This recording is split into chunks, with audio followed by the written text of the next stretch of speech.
1Samuel 19 from the Net Bible. Saul repeatedly attempts to take David's life. Then Saul told his son Jonathan and all his servants to kill David. But Saul's son Jonathan liked David very much. So Jonathan told David, "My father Saul is trying to kill you, so be careful tomorrow morning, find a hiding place and stay in seclusion. I will go out and stand beside my father in the field where you are. I will speak about you to my father. When I find out what the problem is, I will let you know." So Jonathan spoke on David's behalf to his father Saul. He said to him, "The king should not sin against his servant David, for he has not sinned against you. On the contrary, his actions have been very beneficial for you. He risked his life when he struck down the Philistine, and the Lord gave all Israel a great victory. When you saw it, you were happy. So why would you sin against innocent blood by putting David to death for no reason?" Saul accepted Jonathan's advice and took an oath, "As surely as the Lord lives, he will not be put to death." Then Jonathan called David and told him all these things. Jonathan brought David to Saul, and he served him as he had done formerly. Now, once again there was war. So David went out to fight the Philistines. He defeated them thoroughly, and they ran away from him. Then an evil spirit from the Lord came upon Saul. He was sitting in his house with his spear in his hand while David was playing the lyre.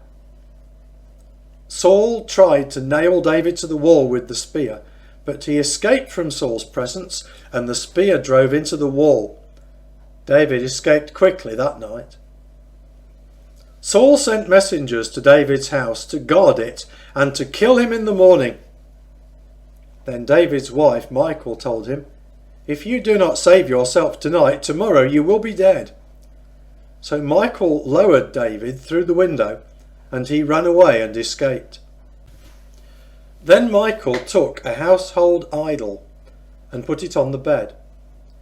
She put a quilt made of goat's hair over its head and then covered the idol with a garment. When Saul sent messengers to arrest David, she said, "He's sick."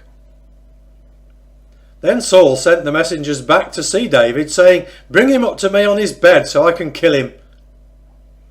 When the messengers came, they found only the idol on the bed and the quilt made of goat's hair at its head.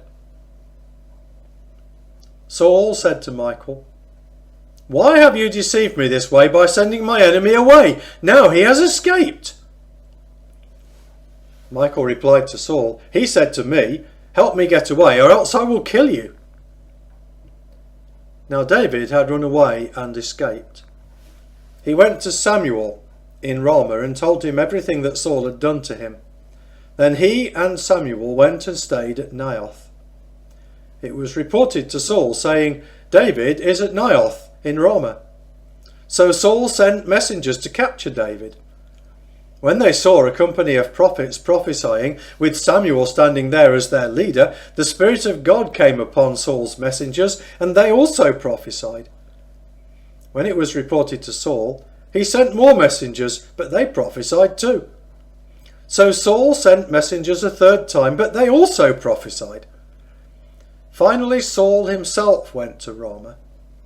When he arrived at the large cistern that is in Siku, he asked, "Where are Samuel and David?" They said, "At Naioth in Ramah."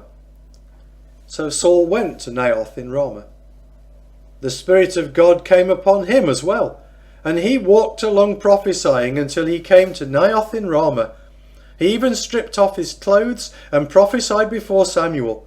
He lay there naked all that day and night. For that reason it is asked, "Is Saul also among the prophets?"